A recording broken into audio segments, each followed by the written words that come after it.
What's up, guys? Welcome to another episode of Two Coaches and a Trenchcoat. Today we'll be talking about IGL'ing, where we're going over, what it is, as some people don't even know what the acronym stands for. That's okay. That's why we're here. And then we're going to be going into a bit more advanced IGL tips as well later on into this episode.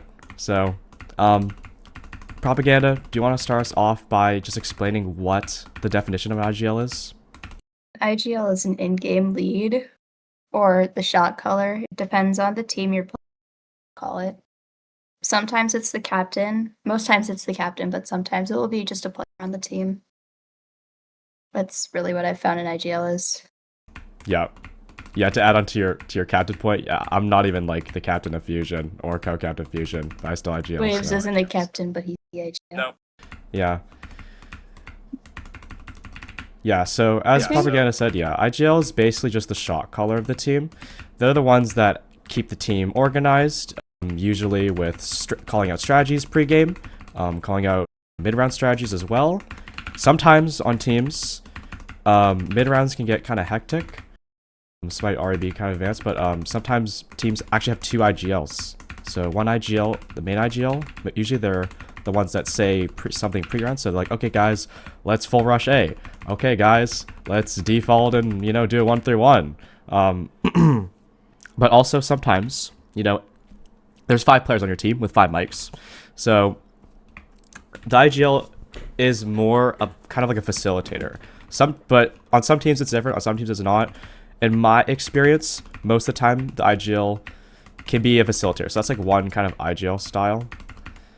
I don't know if you have anything to add to that, Propaganda. My IGLing style is I give them a plan, and we try and follow the plan to the best of our abilities. As soon as the round starts, it's less that I'm focused on, unless we're doing a fake or a split push that's weird. It's really, we're going to do this, now go do it. If you have any issues or anything else, tell your buddies, work together. That way everybody can focus just as well as. And that strategy really came from mostly playing Hyper Dash, where you can't have a full-time IGL doing everything and saying everything. So you just have to look out for each other. Yeah, I'm glad you mentioned that, because one thing that if you're an IGL or you're being IGL'd, that you should be aware of is that there are different levels of control that some IGLs like to have and that some IGLs don't like to have. So it can vary. Some IGLs, they're super vocal. When I think of IGLs, I think of the IGL for Valor, Crimson, very vocal, always lays out the plans from not from pre-round all the way to the end of round, right? And you as an IGL, your goal is to try and find what works best for you. Maybe you are super vocal, maybe you aren't, or maybe the team needs someone who's really vocal, or maybe the team needs someone who can just say what's necessary and then let their team members do the work. It really goes off of how loud your team is. So if your team is really loud, you're more of a quiet IGL, and if your team is really quiet, you're a louder IGL having to do. The goal is really, as an IGL, is to do as little. Well, I found it's here's the plan. Stick to the plan if you can. If you can't speak, and that is really my whole concept. Really try, go for it without me micromanaging the entire. It's another thing with IGLing is you can't micromanage. Micromanaging is really bad, and you can also undermanage. You just go be, and then nobody knows what they're doing except they're going in general. Okay. Yeah, I think you outlined that pretty well. I'd like to move on to talk about for players who are just beginning to IGL. So we've more talked about styles. I'm wondering what you have to say about up and coming IGLs who know definitely that they want to be an IGL of a team, but they just don't really know they don't feel like they have the experience, but they want to gain that. I started IGLing really early. this is kind of good here, but I started IGLing very early on. I have been a control freak for a hot minute, but really, your idea when you're starting, especially, is you're gonna fuck up. You're gonna do something wrong. Do it wrong confidently. Have people who will follow you. Have people who will help you, but not like Yeah. criticize. Be around people who will help you learn. And IGLing, you really do just have to take the leap of faith and hope. And I found a lot of when I want to be a better IGL, I'll spend time in games without my players, without talking to anybody else, listening to music, just walking through maps and trying to figure out strategies and things that my team's doing. Yes, I'm really happy you mentioned that. As an IGL, absolutely know that you will make mistakes that might be a bit rough at the start, but do go into your scrims or your practices somewhat prepared. Like, you want to have some sort of goal in your head for your team. I think if anything, that's what you should be doing. Have some sort of goal in your head going into your scrim. For example, it could be, okay, I want my team to coordinate their util more. So maybe you think of like util combos for sight for like Veil and Breachers. Maybe it's more of like a communication thing with your team. Like, oh, like I want to try and get my team more involved with communication. They're too quiet. Vice versa. My team is too talkative. I'm going to try and make sure that only comms that are necessary are being said, and utilizing the good old bread and butter clear comms whenever it gets too hectic, or just like lightly remind my players, right? Going with a plan. It could be, yeah, it could be strategy wise, it could be chemistry wise, whatever you want, but that will already help you just have some sort of fair reference, like what you need to be doing when you're IGLing.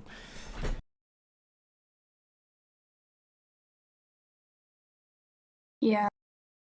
No, usually my goals for my team are we're going to try a new push. We're going to try a new set of pushes. We've been working a lot on sets of pushes. So we'll do a fake, and then we'll do a rush, and then we'll do another fake with similar like util layout to the rush. I'm telling you secrets here. Shush. Don't use these against me, please. No, my ears are plugged. Don't worry. But Not taking notes. then we'll do a fake. We'll do a rush, and we'll kind of mimic the util placement for the rush, and it's like, and then we'll fake it. That has been really fun. It's been a lot of difficulty coordinating my players because some of the util I'll place with the scan. Sometimes I'll have my different players take scan. It's one of our main goals currently with scrimming is getting a different set of scan players going instead of just me and Lion, which has been difficult, but we've been working on it pretty well. We've been doing a lot of fakes recently.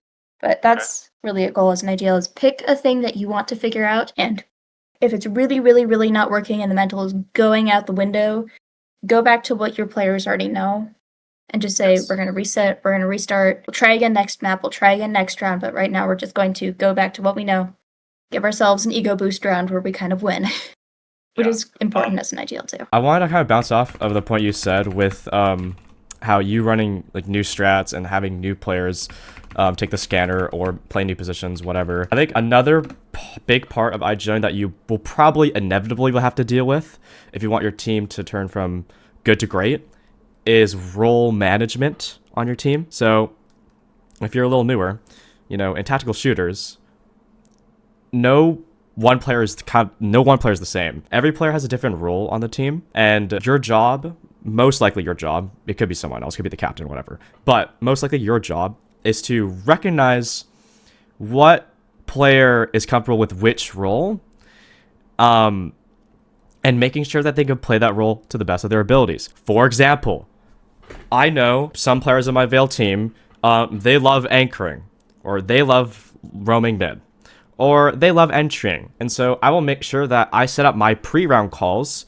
to try and complement that, or that our main plans that we've already have structured emphasize their skills for their role. It's really good if you are a flex player as an IGL, because then you can fill #flex players for life. I've been doing that for years. And it's also good if you have players that are flexible too when you're scouting. Yep. Well, I found almost every single IGL I meet is also a flex player because they have to learn how all the roles work. Okay, who's the IGL? Everybody kind of looks to where the flex player is because they're everywhere all the time. As an IGL, you will learn so much, and you should ask your players how they play, see how they play. and just watch how they play, and you will become a better IGL just from seeing how your players already structure themselves. Yeah, you might feel a bit self-conscious when you first start off. You might, you know, think of yourself a lot and like what you're doing, but always, you know, like pause in your scrims, you know, maybe like shift the focus on your other players and how they're doing. Just identify like what support they need, and what strengths they have to offer. In our most recent scrim waves, Oh, sorry, I don't know if you recent remember, scrim. but I did like I got Okay. 2 kills first map. I got like 2 kills first map, a kill second map, and then I left for a little bit. And then I do remember that. third map, you guys still lost like Yeah, we don't talk about that. third map. I came back and I got like 10 kills. But as an IGL, I was not having it that first map. It's like, okay, I swung 3 of them. All of them must be fucking one tap. I put 20 bullets into each. And it was just, I was upset. It was bleeding onto my players. Lion was yelling. I was not having it that grim. I was trying to call my players. Good job, you guys. You're doing great. That brings me onto an inevitable point when I was thinking about doing the IGL topic was mental. Here we go, the big topic. This is totally not like a series I do on my TikTok. Insert the 2 hours of us talking. A very big part of an IGL's job. It's not just to facilitate the plans, what you do in the round. It's also to facilitate how your players are feeling and their mental. How confident they are going into these rounds. Like managing, you know, Stress. frustrations. It's hard, okay? It's fucking hard. And you will fuck up doing that, okay? Let's get that disclaimer out of the way, first of all, okay? Now, I have some small rule of thumbs that can help mitigate any bad scrim or any times where you think, you know, you or like another player or like a few other players like underperforming, okay? Number one, hype up your teammates every single time something good happens, okay? This should just go out for every scrim, honestly. Just hype it up, you know? You want to start off the scrim strong, cultivate a team environment that supports one another, like not just with a refrag, but also with words. What else? Also, don't be scared to just acknowledge that the map is going rough, as long as you just keep level head and try and keep the same amount of composure. You might not feel that way, but if you just convey like, I don't know, because people can. Hello, mom. I'm on a podcast. Yummy. Is that a donut? And he's distracted. Well, I'll have them. I'll have them later. The donut distracted me. Gosh, dang it, mom. Okay. Another thing about mental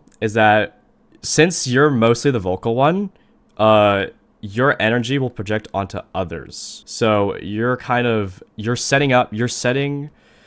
You're the mom duck. You're leading. Yeah. Exactly. You're leading by example for your team. So if you react to a round loss, saying, "Oh fuck, wow, like that was BS," like, "Yo, I'm so bad," like your teammates are just gonna inject the energy onto themselves naturally. If you lose a round and you're like, "Hey, all good guys, all right, we win next round." If you just quickly sweep it off the floor, get your head right back into the next round, boom, your teammates are gonna be ready for the next round. They know exactly how to feel about that situation, and you know what? Your chances of winning the next round are increased now.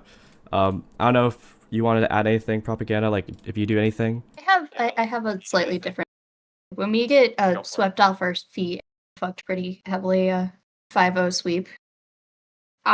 We acknowledge it pretty heavily. It's like, okay, what the fuck happened? It's okay, but what the hell happened? And we all kind of in that 10, 20 seconds, 10, 20, 30 seconds you get before round, we'll talk about what happened and we'll figure out where people need to go. As an IGL, I love just being able to tell people where to go to make things better, but sometimes I don't have the full information and we'll have to do a push a couple times to get everybody situated, and that will include a lot of losing. It's you guys, we're going to get this better, but we're going to get our asses kicked a couple times before we get this perfect. And that happens a lot in IGLing, where you need to kind of get your ass kicked before you can win it. We kind of talked about this last podcast, but it's like, in scrims, it's not about win or loss. It's about how much you're learning from it and how much you're improving from those scrims. It's like a lot of people, they're very fixed-minded about scrims. It's like, oh, they treat it like a match. It's like, all right, so either we win and it's great, or we lose, and we're just gonna ignore everything that happened at that scrim and just feel shit about it. Yeah. So always treat scrims as a way to experiment with your team and see what works and see what doesn't. Scrims is where you go to figure out what your team does wrong. That way, when you're in a match, you do it right. Yeah. They're not there And to then eventually it gets to a point where scrims are figuring out what other teams suck at. Such as Ragnarok is terrible at holding space, so we exploit the fuck out of it. All right, well, we'll see for that next scrim. We'll be doing a little bit of prep for that, actually. So, you know what? If you want to test the hypothesis, we're ready. If I have players ever again, everybody's on vacation right now, and I'm going to be on vacation soon. Oh, yes. Yeah, dealing with people who are inactive. This is more of a captain thing, but I don't really care. My players are just like, I get 3 or 4, and then it's like, oh, I've got a barbecue. Somebody else just started a really weird job shift. Dealing with people on vacation. It's 2 separate people every couple of weeks. They just kind of swap who's in it. It's like 2 weeks in May, Maestro's gone, and then 2 weeks in July, Light's gone, and then a week, and then during those 2 weeks, somewhere Bart's gone. It's eeny, meeny, miny, woe, which one's nice to go? And I think that's right now. Yeah, but you need to keep your mind on who you're going to have on roster. So in most leagues, the roster size is 8, sometimes even 10. And because of that, you're going to find that sometimes scrims with your team can feel a little bit inconsistent. Why is that? Some people can't play. Other people are playing that haven't played in the same exact roster structure as previous scrims. So another thing that you also have to be kind of aware about is the roster dynamics that each player has. So what some teams do is they'll have something called a main roster, which is 5 players that most often play with each other, and they're the ones that you'll typically see sign up for scrims and that will be played in matches. This doesn't mean that the other 3 players don't play at all. Obviously, hopefully, it varies from team to team. It varies from team to team, but the point is that when you have different players playing in different scrims and different lineups, your team will change a little bit. And this kind of comes back to understanding your players and what roles they play. Just think about it. You have 7 other players besides you. Maybe like 3 of them are fraggers or whatever. The rest of them are like support or like, I don't know, like anchors or whatever roles, right? If you have like a couple or a few of those support players gone, and now all of a sudden you have 3 fraggers and a support player than you, then shoot, like of course it's gonna be different because now you have 3 fraggers on your lineup when usually you have like 1 or 2. So be aware of that and be ready to adapt with that. It doesn't mean that you have to stick with 5 people at all time. It just means that you have to deal with that inconsistency. No, my favorite way that a captain or an IGL has ever handled it was while I was on Phoenix. I had this wonderful captain. He just did everything for us. Roster sizes, there are 12, so it's big roster. Wait, and team sizes are like roster size. It's 5 in a game, 12 roster, and I'm dealing with a lot of captains now. Like, I don't have a full roster, you guys. We have like 10 players. It's good. The world's gonna end. That's really funny because like you guys, I work with 8, 2 of which have been on vacation for months. You'll be okay, which has been fun. Right, going off topic again. You need to focus. He really focused hard on which players liked maps, players liked which game modes, which is a lot heavier in that game where you play 3 different game modes in one match. And you'll see, like, we'll have some consistent players who play all the maps and all the game modes, and then you'll have some specialty players who only play certain maps. And that's really, sometimes on a map, you'll get a player who's really, really good, and then on a different map, they're really, really bad. And you need to kind of sub them out where you can. You go for talking for a minute. I need to chug water. Okay, fair enough. Yeah, the roster sizes and your players, really focus on your players. It can get, going back to one of the first points I made, but focusing on yourself too much can hinder your product as an IGL. So, yeah. Know your players. Know your players. Something you'll notice a lot with IGLing is you'll have a really good opening strategy, and then slowly through the game, it's like, okay, kind of stopped working. As an IGL, you make a plan at the beginning round. You start the round good. You lose your most integral player to a stupid name. Oh shit, what do we do now? That is either the point where you keep going for the push and you kind of just cover his role, or you abandon push, try something different mid-round. And that is the split where it's really difficult for an IGL to decide. I know I've had this a couple times where my mid player will die, and it's like, okay, we kind of needed him. What the fuck is going on? This is especially important on like Kitty and Miru. Kitty especially on offense. Oh my god, if you don't have Kitty mid, you just get your ass kicked. But you lose that player. I hate IGLing on that map. Gonna be so honest. I don't think I actually. No, I'm just so honest with you, propaganda. I actually don't IGL on that map. Kitty's my favorite to IGL, even though we have a. I can't say it because we do it every time, and if I say it, we're just fucked. But we have a pattern we follow every single time we play Kitty. It's we do this site, and then we do this site, and we do this site, and it's in the exact same order. It's hilarious. That's my Kitty strategy: is we just pick a pattern and stick with it. Pre-planned macro. That's cool. Pre-planned and memorized. Look at that. I'm a good IGL. See, planning. Always be planned, guys. But yeah, so mid-rounding will probably be. Yeah, mid-rounding is probably the hardest skill in IGLing, I'm not gonna lie, when it comes to strategy. It's definitely mid-rounding because so many variables, and a lot of people get stuck on trying to make the perfect play. The thing about making the perfect play during the mid-round is that there's just so many variables that you'll start to hesitate if you really want to try to make the perfect play. So my advice when your opening plan doesn't go to work and you're forced to make a mid-round call, number one, experience it a lot in scrims so that when your neuron synapses are used to it, that your reaction time becomes a lot faster. Okay, ignoring the biological part of that. Okay, moving on. It's okay to cut your losses with opening plan. It's totally okay to go away from your opening plan. There's so many times where I call an opening plan and I'm like, all right, guys, rotate. Like something as simple as that. Like something as simple as like if you're going for like a main push and like it's not working out and you see like, I don't know, opening mid, just call sips, just simple calls, rotate, right? Don't overcomplicate the mid round because people are focused at this point and they're doing something. They're fighting,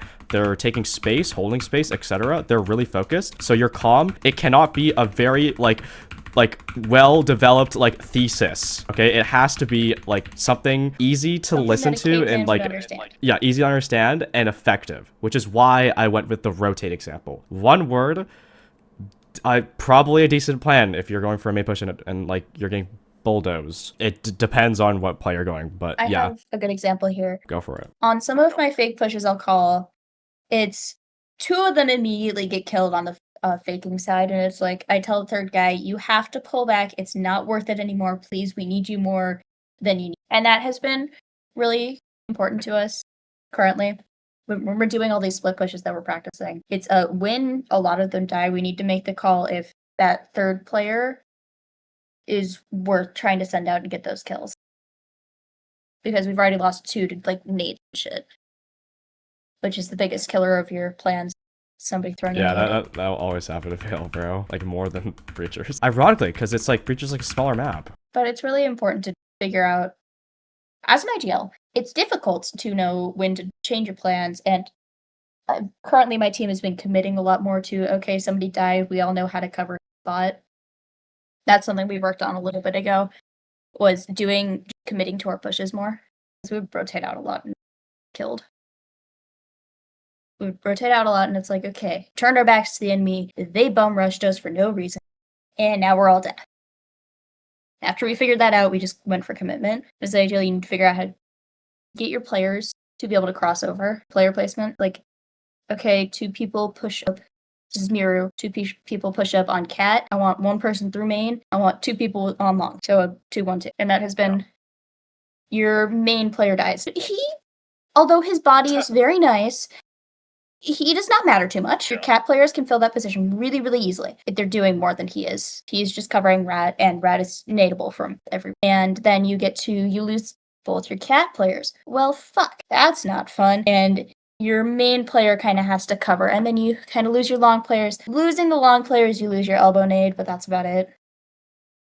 And that's easy enough to recover scan. So you really need to, as an IGL, break out what positions can be covered from where, and if you put someone in a position where the same angle cannot be covered when they die, probably a bad idea. That's my entire statement of IGLing. You can't trade them. Probably not a good idea. I have another topic that just popped into my mind. It's like a little bit more niche, but I think it's definitely something that should be addressed. But this is like IGLing when you're dead. Ooh. Do you switch up when that happens, or like do you like kind of like keep doing this same IGLing? Because I know I differ from time to time depending on the situation, but I know people who like. It depends how many of my players are alive. I have a really good prediction set up for myself that my players love. I can predict people. But It depends. If it's a team I'm confident they can beat, I'll say, okay, you guys, there's most likely one here and here. Go for it. I'm a shut up. Yeah. It comes down to how How much your players trust okay, let you. me say this. It comes down to how intelligent your team is. Like, if it's a situation you're like, okay, like my teammates are my teammates for a reason. They're pros. Like they know how to handle the situation. Then it's like, okay, just shut up and just like Shut up and enjoy at the show. most say the count. Oh, it's a 4v3. Like whatever. Like it depends. If it's an ambiguous situation and it's like you can see they're stuck, like this goes back to the mid-rounding thing where you just say a brief thing that helps them and guide them in the right direction. Personally, my IGL'ing is like severely quieted when I'm dead because it's now like I'm not playing like the players who are playing the round should be playing the round how they feel it should be good because number one I trust my team, like they're hella smart and most of them have played Veil longer than me. Like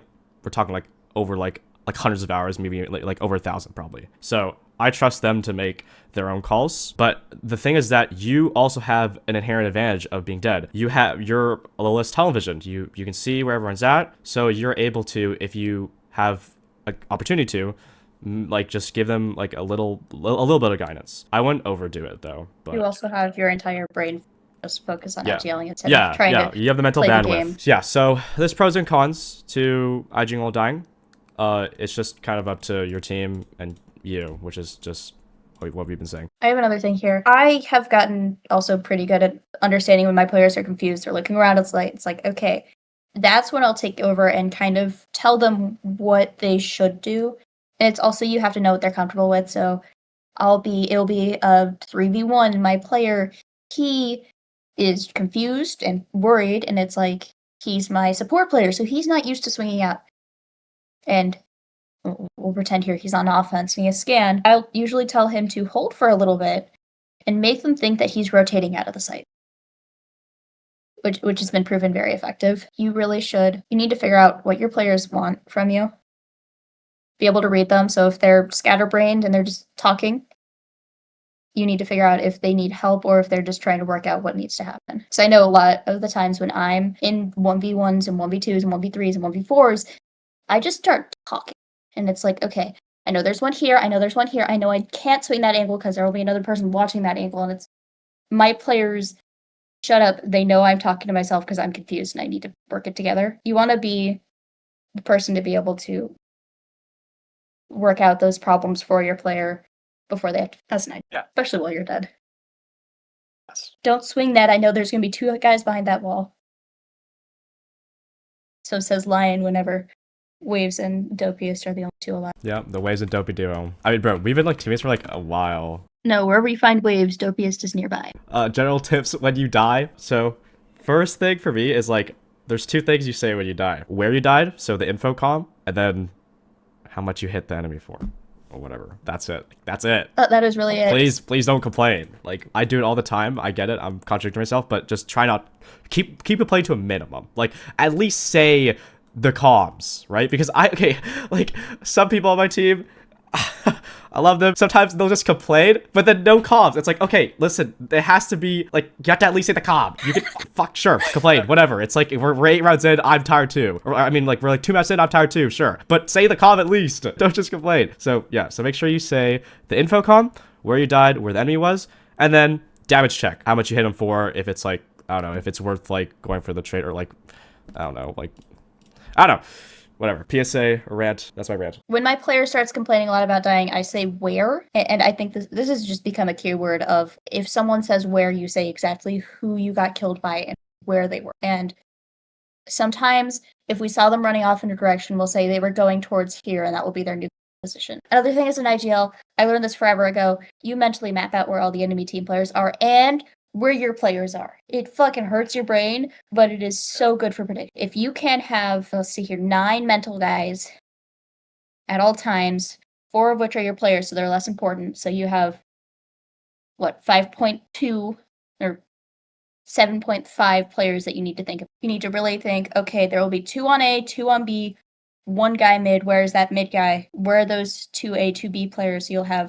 Traditionally, you'll have 1 backside A, 1 like up on Juke A. This is Suna again here. And then on B, you'll kind of have 1 on like Rocket and the other guy on Cat. and sandbags. So that's where you're mentally starting with all your. Sometimes it's wrong. Most times you get a good amount of them. And after rounds, your players will know where they are. So you say, okay, where are these guys going? So that you can predict them early on. And then as an IGL, you need to say, okay, you're gonna swing this corner with a buddy. There will most likely be a guy there. Shoot him up, please. And that has been really fun for prediction. And you also have to figure out how the other team plays, if they like flanking, or if they like just head rushing, or if they like playing the mid routes. It is a lot of mental work, an IGL. Yeah. If you ever need a mental workout, watch a stream, and then don't look at where all the other players are, and just try and work out where you think they'll be. Probably brought up a really good point of mental bandwidth. When there's kind of like this like meme in FPS where it's like the IGL always bottom frags, and it's funny because that's actually a correlation. Like that's actually correlational. Most pro matches at tier 1, the IGL is usually the lowest performer. Why is that? Do they just suck? Yes. No. Okay. No. It's because because when you're IGLing, first of all, cool like human psychology fact. You have a limited amount of mental like usage, right? Think of it as like I don't know, like CPU or like GPU usage on your computer. Like, you open up like, I don't know, like a Blender or like a 4K movie file, your GPU is gonna be like 100%, right? So think of it as like you're IGLing. Since you're dealing with the mental mind maps, as Propaganda said. Yeah. You're dealing with, the plans you want to create. You're dealing with managing your players, et cetera, et cetera, et cetera. That takes up that you have to allocate mental bandwidth to that, okay? So that means you have less mental bandwidth to focus on, and this is gonna sound like cope, focus on like, your mechanics, or sometimes maybe even your own positioning, right? It's pretty small. It's a small margin, but it's just a true thing that like is a kind of a cool fun fact. Honestly, you're probably wondering like, oh no, I don't want to slack off. I don't want to bottom frag. Well, first of all, this kind of just comes with experience. Like, yeah, it's correlational, but it's like very, very, very like slightly like positively correlated.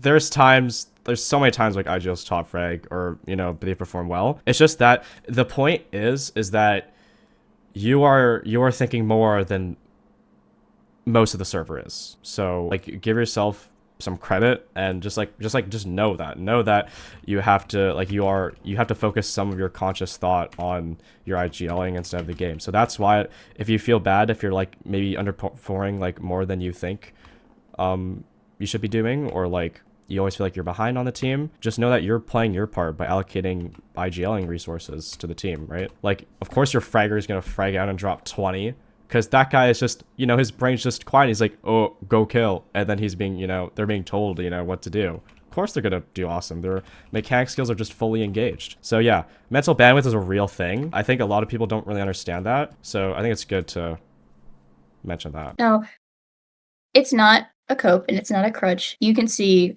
consistently every single IGL on every single team. Like Acer's IGL is Rico. Yeah. He never does good. I love Rico. We are close friends, but there is little a time where you see him top. Little a time you don't see him in. And I know who Rex IGL is for Vale.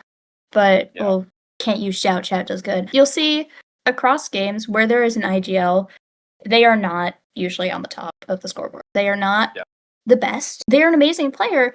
And you give them a non-IGLing role, it's like somebody else is IGLing, you'll see them do good. I did an IGL for a scrim we did in Vale. I let one of my players do it. I dropped 20. I'm not a bad player, and that team wasn't bad. It was like what we usually play against. And it's like you see, when your IGLing turns off, you have so much more brain power to focus on overthinking the enemy entirely and killing them. As an IGL, your entire job is to outthink the enemy. And this is why practice is so important, because the more you practice, the less you have to kind of think about what to do, and the more natural things become. That's how IGLs start to frag out and like start to become more efficient, is that like they get the reps in, they know what to do. So now it started conscious. It's like, okay, oh my gosh, waves, what do I do in this round? It started conscious, but then now it's like, okay, I've done this before. Now it's turned into like a habit. It's turned into routine. Now it's drifting towards more subconscious. Your conscious mind gets more freed up. You're basically upgrading your system. It's like, I don't know, it's like building muscle. I don't know, I'm going crazy right now. No, in school too, you'll notice this. I hate, everybody's gonna kill me for talking about school. Uh-oh. But in school, math isn't important. I know I love math, but it's there to build up your muscle mental muscles and your learning muscles. So you can think of the same thing as like IGLing and playing. It's building up those muscles, and when you take your mind off one thing, it becomes a lot easier, or two things, it becomes a lot easier to do one, which is why I captain a couple teams right now, is because if I don't, I'm going to overload the fuck out of one team because I am so used to doing more.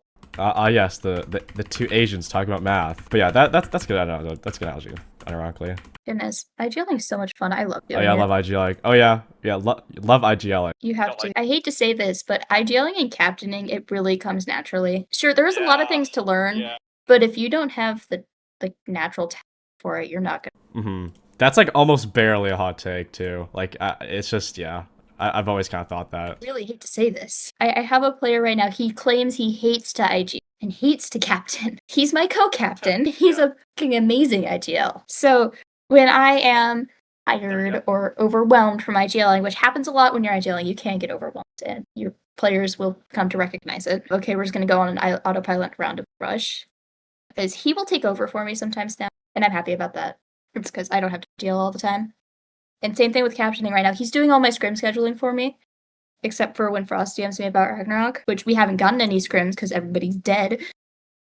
But still, he's been picking a lot for scrims, which I've been happy about. And everybody knows he's the co-captain, so no more kerfluffles of why the fuck is he talking in that channel when nobody else can. Being able to IGL and then being able to not have to IGL is good.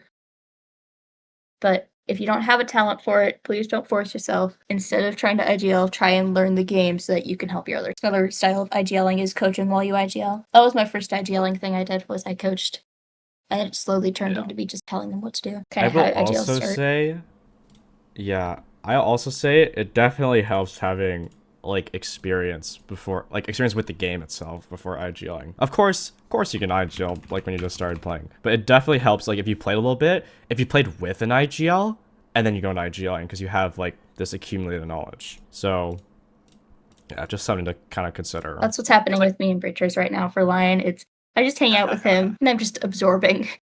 It's like I am nowhere near confident enough and I want hundreds of more hours before I feel like I'm going to yours. Because it's like, that's daunting and it's scary. I understand how to do it. I understand pushes, but I'm not confident enough in that to tell people I know how to do it. And that's been really interesting. As an IGL, you'll kind of learn when you know enough, but you have to be confident in yourself. I basically started IGLing off the bat in Breachers, like when I first started playing even. But honestly, most of it came from from my Valorant phase. So, and it's funny because I was never IGL in Valorant. I was surrounded by so many good IGLs, but I never was an IGL. No, I was just always like support. I was always just a support, which is great because, you know, that made me a flexible player and like know the roles. So, first step into becoming an IGL, check. But yeah, so knowledge really helps if you're an IGL. So if you are an AGL, but you feel like you have a little bit of like gaps in your knowledge, then learn. I don't know what to tell you, kid. No, there are a lot of incredible resources out there. Even VR games are so small, but you can, if you know where to look, you can find stuff. Mainstream. This VR TikTok channel is really cool. They have really good information on, you know, the mechanics of these games. So you can pick them up as soon as you can. Hashtag VR. We're focusing on a lot of C stacking lately. It's been annoying. I love C stacking. Well, it's because listen. The derivative is because I've been playing Veil a lot. Okay, Veil equals C stack. That's what I've been. That's what I told my teammate Brussels Sprouts like recently. It's like, hey, Brussels Sprouts, you freehead, you know, try C stacking. Who is it on my team? It's like Dopius and like RJ don't C-stack, I think. Lion refuses to C-stack. No, I've been switching since I started playing Breachers again. It's like sometimes I'll freehand in Val, and it's been fun. It's like sometimes those are the perfect moments where you can hold your gun at a really fucking funky angle and get the most stupid kills from not C-stack. But sometimes you just need to C-stack. I'm holding like a really tight angle or like a Jacob's peak. I'll freehand because it's like I need my Breachers habits for this one. No, I hate Jacob's peaks. I'm left eye dominant, so it's just kind of like yeah, dang, it's an advantage everywhere else because I can hold the wrong side peaks and win. But Jacob peeking, fuck me, that's no good. You can't do a left side Jacob peak because of how the hitbox is. Oh God, I just hate Jacob's peaks too, man. I had a player, he was really really good at countering Jacob peaks. Now it's like, okay, you just have to tease them out until they're out of bullets, and then you gotta run for your fucking life. That's how we've been dealing with Jacob peeking. But we've not seen it as much anymore. I think we've gotten past the teams that do. Yeah, if you want to learn how to deal with Jacobs peeking, you just go play Breachers. Probably why I have Lion playing mid. He can just deal with it. He doesn't even complain. But no, I found a lot of IGLing is just play more. Yeah, play at the end of the day, play more. I started playing Veil. Pubs were like my main idea for strategies. It's like pub kids would do the most weird shit possible, and it would work against like proper team defense with a full stack on the other side, which I thought was really funny. And I have a couple of my plays still from pubs. And don't be afraid to try new stuff. New stuff usually wins. I am a control freak, but it's fun. Okay, this might sound surprising. I think if there was like any scenario where like we're on the same team propaganda, I would probably let you IGL. We're gonna have to let you sub in one of our scrims, then it would be funny. That'd be fun. If you'd be open to that, I'd actually take you subbing in one of our scrims. I need like one more. I'm always a player sub fill. No, constantly. I love scrim filling. That's one of my favorite things to do. Why? Because scrim filling.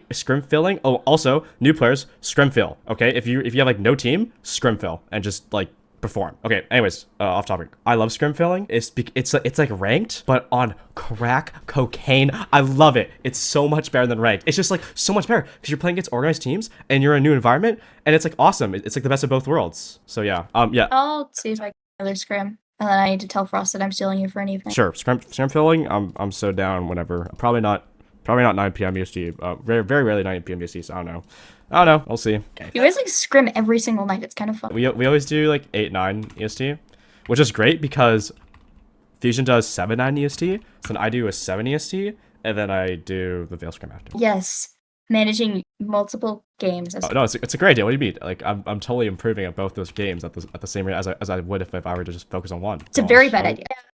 No, I went from a DL match where we lost and I was IDLing to a Veil scrim where I had the mental of, oh my god, I just fucking lost us the map because I didn't do the IGLing well enough, and we were playing an easy. My players were okay with it though. I'm like, you guys, I'm just about mentally fucking checked out. We're just gonna go for this. It was really funny because they all kind of understood it. But as an IGL, you need to be able to balance. Sorry, I'm getting distracted by Lion here, but you have to be able to balance physically. You have to be able to balance your mental. Yeah, if you know, no teammate wants to see you just fall over mid scrim while you're trying to do a push. Okay, like come on, snap out of it. After I had the accident, I've played almost entirely seated because I have lost all equilibrium. I cannot close my. Low-key playing seed is like the method on Veil because like there's no, unlike Breachers. I mean they remove like play spacing. Give me a swivel chair and I'll win. It's probably just like better, honestly. No, Breachers, you should cover your ears here. I play sitting on my bed, like in the middle of my bed, and I'll just lay on my bed side to side and I'll have the support. Oh, it's been really nice that there. That kind of makes sense. And then Hyperdash is the only game that I will still sometimes play standing for matches. Wait, is there like play spacing in Dash League or Hyperdash? Yes, there is. Oh, I'll send you some clips of like people doing it really well. It is insane. If you ever want to play that with me, let me know. I will. Oh yeah, no, I want to try it, so that'd be cool. All right, I will certainly do that. Oh, 11 o'clock? Wait, is it? Oh no, I'm PST. Haha, 9 p.m. for me. So late. You're fucking EU. It's 11 o'clock. I'm going to bed soon. I'm CST. So early. I'm gonna go on a walk after this. What? If I want to walk at ST, I would get kidnapped. It's still light outside. Wait. At 9 o'clock in the evening. Bring a flashlight And a knife. and a gun. Save yeah, potato. Flashlight, knife, water bottle. Water bottle. Super port. Water bottle. Yes. Genuinely though, hydration. Oh, idealing thing. Water. Drink water. Yes. Wait, you actually so right. Drink water. Yes. Cover your ears. Energy drinks aren't good for you. And as soon as you get the fucking crash, you're bad. And the sugar makes you shaky. I used to try. I had a weird phase with energy drinks. It was like I tried to like buy these like esport science backed energy drinks or like powders that like you put in your water or whatever. Every single time, I wouldn't feel anything. This still applies to coffee. I just got into coffee recently, and I went from like I don't know. I think it's like 100. I don't know. It's just placebo at this point. It just tastes good. So I don't know. If you want to do something, try element salts. Oh. Salty at first. I think I've heard of this. This is like electrolytes. I need some electrolytes. Holy crap. Yeah, electrolytes. They're wonderful. Yeah. IGLs, you need to take care of yourselves more.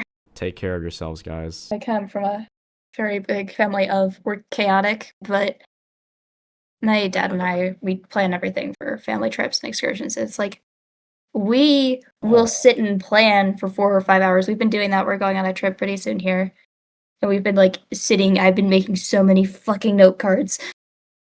And the entire goal of it is we're just being shuttled tea and water and electrolytes from all the kids. And that's been really important. Otherwise, we would probably be dead. Never plan last minute things as an IGL either. Give yourself a day of planning. Last minute games, like Not like last picking up minute like a games, but scrim like last minute. last minute, like calling a weird play that you've never tried with your team before. Oh, Sometimes it sorry, works. I know what you mean. I tried. I don't know who it was against. We tried a weird mid push on Miru where we were taking bunker. Didn't work. Didn't work for the scrim. We got into a practice. We went over it like twice. Don't do that. You need to go over it a bunch of times. But we went over it twice because everybody already had the idea. Did it in a scrim. Fucked over the other team. Perfect. And now that's like one of our favorite Miru pushes. It's our bunker push. I don't know if we've done.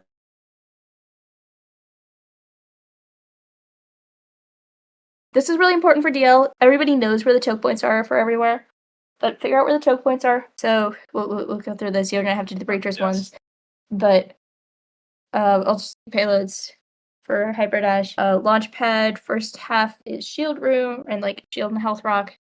Second half is try obviously. Suna is Mars, and then second half. The second half doesn't really have one, but like attic. Attic is usually where people need to hold for, especially at the end. And then Abyss, it's like Hook and Jelly are the really important ones. And Veil is a lot harder. Kitty mid, like 3-way. Suna, it's like, where is Suna's? Is that like Cat? It's like somewhere on mid. It's like scaffolding, right? I'm not crazy. It's like Scaff and LT. Check the maps here. It's like Scaff and LT where you have that stupid little angle peak on. We're both professional IGLs. We know the maps. We know our way around. We know the maps like the back of our hands. Yeah. And then what did I miss? There's so many stupid ones, but like on the main ones, Cliff. Nobody plays Cliff right now because the audio bug. But Pillars. Oh my gosh, that's so annoying. I refuse to play Kuro, so I don't care. Wow, boring. Frio, I also refuse to play, so I don't care. Wow, like boring. We don't play Fury either. Boring. Goodness, Kitty try like no 3-way. There's too many T's in all the callouts I have to do. I've called 3-way try so many times. It's a triangle. Wait, try's Loki a good with 2 floors. It's a triangle with 2 floors and dash. Wonderful. And then there's a health on the outside. Okay, wait, probably get it. You know what's funny? On Kitty, you know they call out waves? Yeah, no, we figured this out. I have a clip of it. Waves is on waves, you guys. Waves is on waves. Everybody was on that for about 2 minutes. Yeah, so we had to change that call out very slightly for our team just to avoid confusion, mixing it up for me. But our call out is wave. Just singular, wave. Imagine your team changing an entire call out around you. No, we had a very good hysterical moment the first time we played you specifically on Kitty. We were screaming, waves is on waves!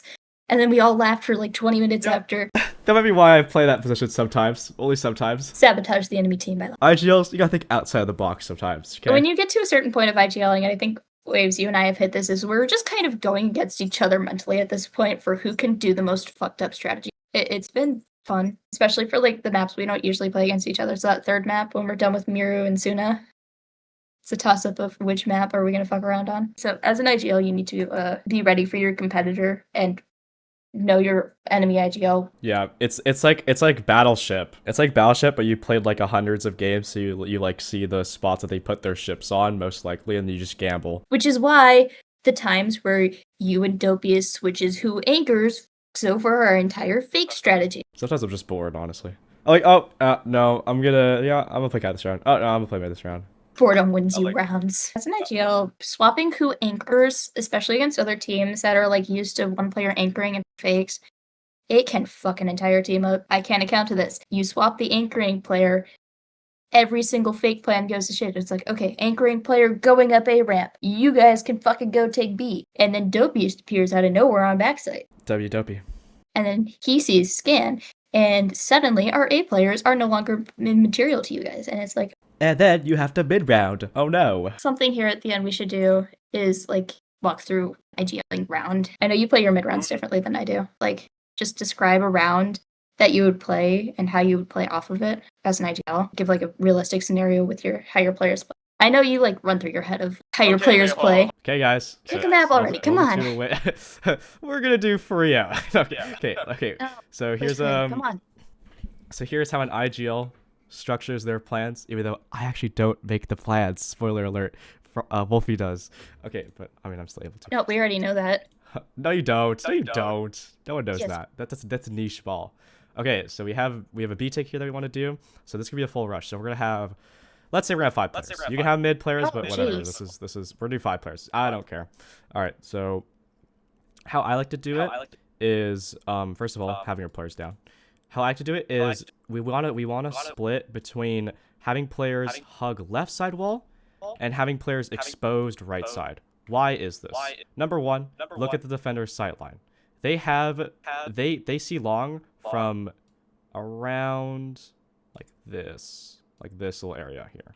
Okay? Which is why this wall can be super effective when planning your pushes.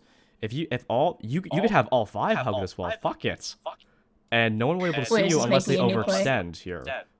Either like tarp, yeah. They have to overextend tarp here to have vision. Waves, you know that they can peek through LT to see you pushing. You know the LT peek? Listen, I'm getting to that. Thank you, student. We're getting to that.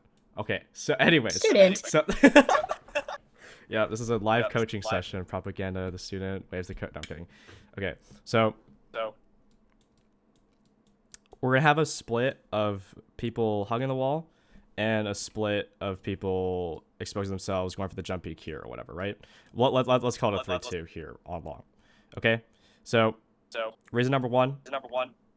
You don't want to. The thing about attacking, the thing about just playing this game in general, it's all about info, especially on attack. So you don't want to give too much info. If you give these 2 players info, they're like, oh, okay, it's B long, okay, 2 B long, right? Then this is great because you're not revealing all your players to confirm this play. So in the later rounds, you can have these 2 people go here, expose themselves long. These players, they can be somewhere else, and this is called conditioning. Okay, anyways, you're new to the viewer, not you, the viewer, you're new to the game, so you probably don't know what that is. Don't worry about it. Okay, so we're gonna have 2. So we have 3-2 here. Okay, hopefully you get tarp control. They're probably gonna like smoke. I don't know. This is like super dependent on the team. A lot of teams they like smoke like here. Sometimes they'll do a closer smoke and like I don't know, like somewhere like Closer smokes like here, right? I don't are know. really good. Yeah. We throw a closer smoke. Yeah. So like these are probably the most common smokes I've seen personally. If they're really dumb and you're really new too, but they, like smoke off cross for you, that's like happened to me before. It's like so funny. But anyways, don't ignore that. So they'll probably smoke this. Okay. So the phases. So I kind of have this phase set up in my head whenever we do full rushes. This applies to Veil, Breachers, and even the FPS games I used to play in the past, like Valorant and Counter-Strike. So there's the setup phase where you position yourselves. There's the util phase where this is kind of like the it's called the exec phase, where like I don't know, you're set up for the push, you took more space, you're ready to take what's called the neutral zone. So this is the neutral zone because you don't start with the space. Then you're ready to take the defender zone, which is the site. Okay, so that's called the exec when you're taking the defender zone. So usually my protocol for rushes, it goes util first, rushing after. So the basic smoke here, bread and butter, the cross smoke. Don't be fooled, new players. This smoke, you will fuck it up so many times. So find a reliable player to throw this smoke in a reliable lineup. One way is like player 1 can easily do it by just tossing it over here. Maybe someone wider could. This is a bit risky because you're exposed to sightlines. Whatever. As long as you can get the smoke consistently, it's great. Okay, so smoke here. Nades. I mean, I would definitely require a flash. Like, this is just a no-brainer. You guys love flashing like over main B site. Oh, do we? Oh my gosh, that Yes. makes me so happy. I feel like you don't flash enough. Okay, thank you. That gives you good feedback. Okay, so there's something called flash zones. And this is basically a zone where you can get flashed from. So, for example, the entirety of like B site here. So a lot of players, they like to play behind Rocket. I don't know, like here No, for we some have reason. structured setups for you guys. It's kind of funny. Yeah. So a flash is great for the initial take. I like to do flashes first. If you really want to min-max this, I would definitely say do a flash first. Why is that? When you do a flash first, it's going to conceal the rest of the util you want to throw in. So that's going to be the nades, maybe like a thermite, and then of course more nades because it's Veil and everyone could have nades and it's not breachers. How do I pan up artifact? Thank you. So like a nade like back penis. Sorry, I do call it penis. Suck it up. Another smoke. Maybe my for, team like, has changed the name for me. Oh, beautiful. I don't let them Beautiful. call it that. Okay, so I mean this is like pretty basic util. I mean Yeah, like it's it's kind normal. of shit, but it's whatever. You get the point. The point is that you have it structured, right? It honestly like yes, it's good to, you know, have very specific util spots, but I'd argue timing could be more important than the actual util Util spots. placement. Can be, not 100%. So yeah, setup, util dump, then we rush in. Hooray! So you want to have something called an entry player. So let's say number 5 set. So usually, so they're the ones that's gonna take something called first contact. So they're probably gonna die first. Lots of entry players that get themselves like mixed up for this guy's gonna go back and watch flank. Lots of entry players they get mixed up and they feel like they should be fragging out all the time and have no deaths. Not true. They're the ones that take first contact, and they're the ones that take the first initial space of defender zone, and most likely, they're gonna die. But that's not the point. The point is that they have now got through cross. They spot a player here, and number 4 can now trade that out.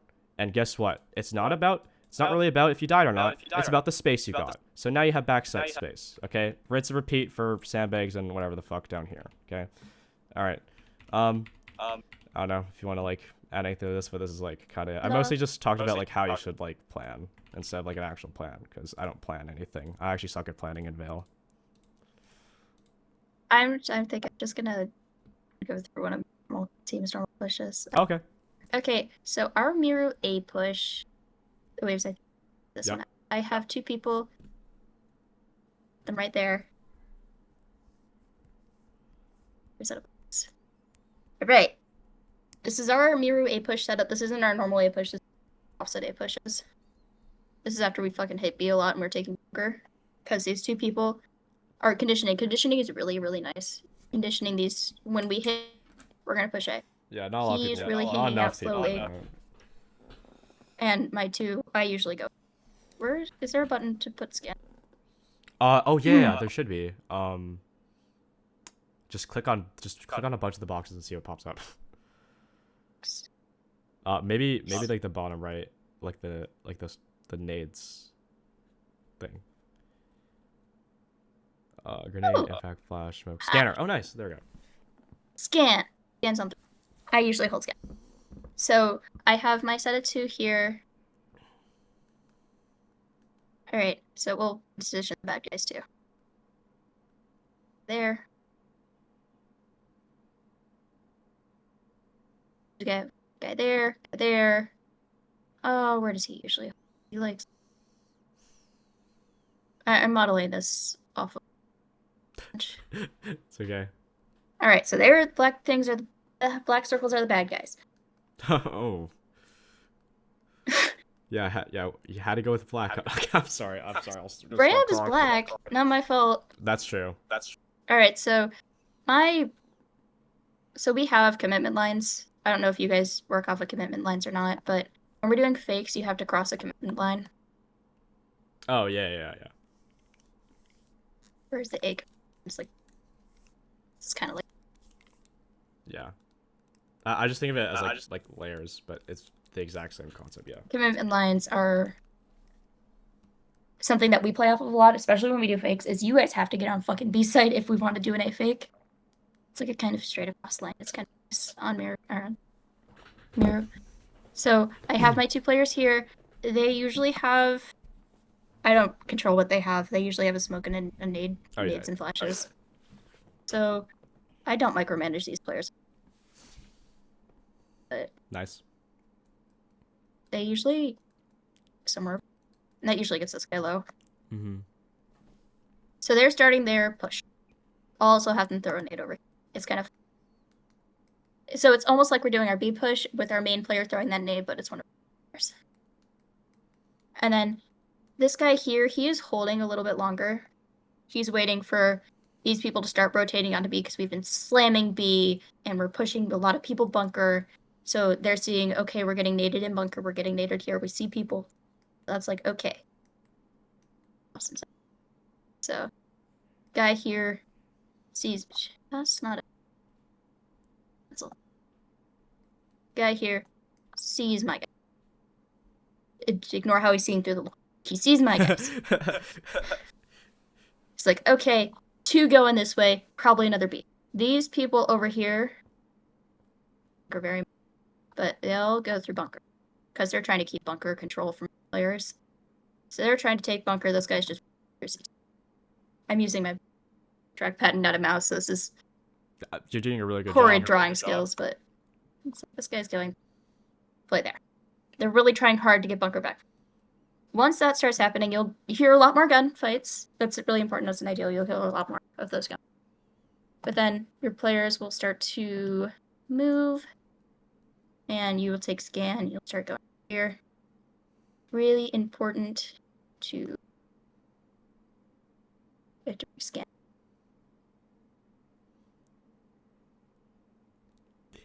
There's 2 scans now. Nice. Wow, this Two is scans. so. This is the strat you've been pulling on us, propaganda. 2 scanners. Wow, that's why that mirror game was so tough. Yeah, no. Winning a Miru against you guys in a 4v5 was insane. Well, I was like, they have to be so fucking pissed now that we beat them like this. No, especially. we were chilling. Well, we're just so calm. All right, so it's also really important that this guy, number 5, he pushes up, blah blah blah, throws down his. He's come with me. Please come back. Number 5 wants to add something. I think they're reaching for the toolbar. they want some utility. He throws down his smoke there. This is bunker smoke. It's normal. This cuts off. So either they figured out we're doing this or not. This cuts them off so that my scan players, we can come up, get scan down. Scan doesn't move. Scanner number 3. I don't understand why it doesn't move. It's fine. It's just. I might just go back to. I'm not gonna lie. Just gonna go back to MS. It's easier. But you get to here. Scan goes down. Usually at this point, I've been ignoring these 2. Usually at this point, they have pushed in. One guy is holding for his life in here. Other guy's dead. So they've pushed in. They've taken their gunfights in here. They've done well. So he's here. These people here have to start thinking about rotating back, and the person who rotated through CT also has to start rotating back. So you'll see that my people do that first, but we go. I go here, I'm giving away my spots. I have another person go here. He usually ends up dead, but when he's not, he plays on stack. We have our bunker guy. So this is usually how we set up. Waves is like taking notes in his corner, like, okay, this is how we fuck them up next time because we know where they hide. No. This is for educational purposes. I'm blindfolded right now. I'm just listening to the commentary and mapping it on my head. So I usually almost always look at these guys. Yeah. Take behind. They don't want to take the bunker fight. Trigger discipline is another thing. All players trigger discipline. Oh my gosh. If you see one guy and they don't make eye contact with you, that's one of my favorite wait a hot things minute, ever. see if they have a buddy. I love trigger discipline. It's one of my favorite things ever. Say this guy. So, stage is set to have a lot of fun interactions. Usually at this point we're counting, I count every 15 seconds until we're at 30, 35. It depends on how much attention I'm paying attention. Oh gosh, jeez. I think my teammates do that for me. That's why they always know the time. Yeah. I just go off by heart. Hyper dash, you have to count your dashes. Yeah, that's right. So those ding, it gives you a ding every time you get a new dash. So I just count the dings, and it's like, okay, 5 dash, 6 dash, 7 dash. Why the fuck do I have 22 dash? It's fine. Wait, is there like a limit? There's 5. Oh, right. Okay. You said 22 and I got concerned. But that's how my head thinks is I'll count. I don't even count this instinctively. It's like, what's the time? It's like 22. It's like I'm confident in that too. It's funny. But he will see this guy. Sometimes he'll win his interactions. Most times, I hate to say it, my player does not win it. And he also perishes. So we've lost the entire hold of this entire strategy. Yeah. One thing I like about this is that you're accounting for deaths, right? Because a lot of, I don't know, when people like start like plan making, I saw this in Valorant, but it's like, okay, so you have this awesome plan. Why are all 5 of your players alive? At the end of it? Because that's just unrealistic. So it's good. It's really good. IGL's take note. Yeah. At the end, our contingency is usually 2 to 3 people against 2 to 3 of theirs. It really just depends on how many people bought into the fake and rotated. So usually by the time we're starting to get scanned down, we will see someone. So I'll usually make eye contact with one of these guys. If not, I'm tucked in my fucking corner with my gun up, shaking, waiting for these 2 people that are running at me full speed to shoot him. And sometimes these people will, instead of just doing that, they'll run through bunker. And it's like, you guys, I hear them. They're like right next to me. Help. And it's no. They're in front of us here. And you'll notice almost none of our util has been used. 2 nades and a smoke. This is where we really like to play for our util. So there will be a lot of, after scan goes down, nades. Just chuck them everywhere. Sometimes we'll get kills. Sometimes we won't. There's a lot of flashes post-plant. And then what we'll do is sometimes not. We will... Where's the smoke button? We will toss a smoke. It depends if I have a smoke or not. If I do, I throw it there. That's to cut off him from wanting to push this sight line, because he doesn't know how many people he's going to face on this angle. This is a very long angle, so it's not red. It's a very long angle here. So if he's playing against it, he has to look all the way down through this angle. Oh my god. I am sorry, I'm tired as fuck. So all the way down through this angle. And there's already one guy on this angle. Sometimes this guy is holding this angle. So he doesn't want to play against this smoke, because if he swings it the wrong way, he's going to face 2 guys if he doesn't know. So he'll play back, and then we're just getting time up from him not wanting to play against us. Which has been really fun. Sometimes you get the lunatic who just fucking runs through the smoke, Hail Mary. Sometimes not. It depends on the situation they're in. Yes. I'm usually pretty confident in winning this back here gunfight because nobody checks this corner. I'm immediately going to be fucked next time I play you guys. But nobody checks this corner. And you get the kill. And then there's a guy down. And then it's really easy just to not think about them. You're only worried about this guy here, who at this point, scan's almost done. This has all gone down in about 45 seconds. Not even. It's gone down about 30 seconds. This smoke takes 10 seconds to disappear, so that wastes another 10 seconds of his time. Where once that smoke's gone, if he hasn't already pushed through it, he has to. And he has to either push this way, where someone's laying for him, or he has to push this way, where 2 someones are waiting for him, or he has to do this weird shit through tons if he has time, where he's going to find another person. So it's really important as an IGL to set up for where they're going to push. You'll see people default to playing here, or to playing on 45, which is right here. I don't like playing on 45, there's too many angles. And I'm thinking too much to worry about angles. If I play A, I play up on this box here.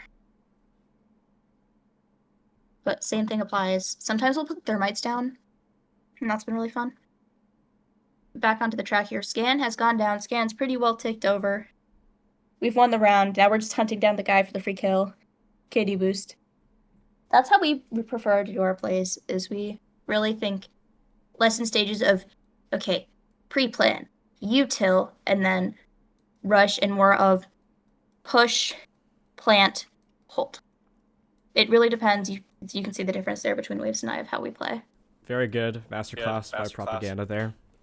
Yeah, I think that really does show the difference between 2 IGLs. One, you could be more improvisation and have your teams do all the work for you. And 2, you could be a very heavy planner and very very by the book. Because honestly, most of our plans are pretty they mostly boil down to just fundamentals and just lots. That tends to be most of my teams. I just got ear raped by my wallpaper. Okay. Yeah, my players, especially when I personally will watch back some matches when I have time. I don't have a lot of time. Sometimes I'll watch back matches, high level matches. So sometimes I will, most times I won't. Sometimes I'll watch them back, and I got our entire Kitty Rab rotate strategy from watching 5 minutes ago Acer rotates on Kitty. And that's how we rotate on Kitty now, and I've been enjoying it a lot more than just, okay, fuck it, we're gonna try and go for it. And we successfully take back Kitty a little bit when we do it. So as an ideal, I really try. You want to take in as many opinions as possible. You don't want to be a Oh, carbon yeah. copy of a different IGL. Yeah. You brushed over it. Challenge your. I said this funny. I said this earlier today. Virtual audio. Challenge your belief. Like you might have a plan, and you think it's the best plan you've ever made. But take some time to be like, all right, I'm gonna play devil's advocate. My own. See, Yeah. so it's you have to have a really growth mindset when you IGL. You have to be You almost have to look for all the negatives in your plan. yeah, you have to you have to just swallow your pride. Look for the flaws of your plan. Scrims will do for you, usually, and always be Scrims- open to learn. Yeah. Here, scrims do part of it. Your scrimming and getting your ass beat works, but scrims will do it for you. But you have to realize what part you actually have to do for yourself. We say scrims do it for you, but sometimes scrims don't do it for you. It's because you're not looking at your scrims. So I said this earlier. We have times where we just get swept, and it's all of them are live. What the hell did we do wrong? And that's where you have to listen to your players, listen to them talk. You have to make a strategy around what went wrong and not what should have happened as an IGL. Oh yeah. Oh, that's a very switching from Cookie cutter IGL too. You kind of have to just go for it. Another thing I've been doing a lot as an IGL is I listen to a lot of podcasts. I've been on a World War II and history podcast phase currently. Suppressive fire has been like a thing we've been trying, and it's been fun. One guy sits back and shoots, the other guy just fucking runs. We've been enjoying that strategy recently, and like high lows. Take inspiration from history. Take inspiration from outside things. Yeah, it doesn't just have to be the blitzkrieg. game. Your Anyways. strategy as an IGL has to be less of just what you think is going to be perfect and a lot more of what actually. I put this out on my TikTok, I think. It's like, okay, perfect plan. Somebody fucking died. Plan goes to shit. Plan goes out the window. Wing it. And that is kind of how my IGLing works, except we don't get to the wing it part. It's I start making it. We do get to the wing it part. I'm doing all the winging, they're listening to me. As an IGL, you need to be the person that translates the, oh shit, everything has gone wrong, to this is completely part of the plan, you need to keep everybody calm. And that's what scrims are. Being able to react faster. Whenever something goes quote unquote wrong in my plan, obviously player dying, something like that, I try to refrain from thinking of like, oh, my plan failed, to I'm in a new situation now. And now I need to switch gear. I don't know. I think my team is starting to do that too, which is awesome. But it's great because you spend less time kind of dwelling on the initial plan and finding ways to fully salvage it, and instead all hands on deck, deal with it's like, hey, you're playing a new game now, and it's like, all right, how do you do this? Yeah, let's do it. And sometimes it's like a familiar situation, sometimes when your plan fails, it's a common fail, and the protocols to work around that. For example, I don't know, full push Miru on B. A long player dies. Boo hoo. That's one of the most painful ones. That probably happens a lot. Or a short player dies from mid. Oh, boo hoo. Now you handle the stairs flank. You allocate some util. You'll get there. It won't always ambiguous. You'll notice your repetitive failures. So going back to that Miru, you're a failure. Going back to that Miru full B, one of our weakest points is we don't check the tuck corner against the B long wall. Oh my gosh, rat or tuck. Tuck. Oh my gosh, yeah, that. We my short players will. We're working on it. Usually after a team does it once, we all check. We all we end up quadruple checking. It's like, are you sure? Nobody is there. And then one of our long failures is getting wide swung on long. We all hate it. Mm-hmm. After a team does it once, we run up at long with our guns up. Yeah. Okay, one quick thing. Yeah.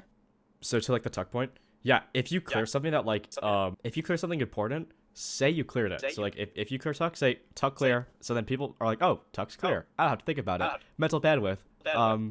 Yeah. Enlarged. There we go. We do say tuck clear, or we call it stupid spot. Ryan calls it pussy corner, because why not?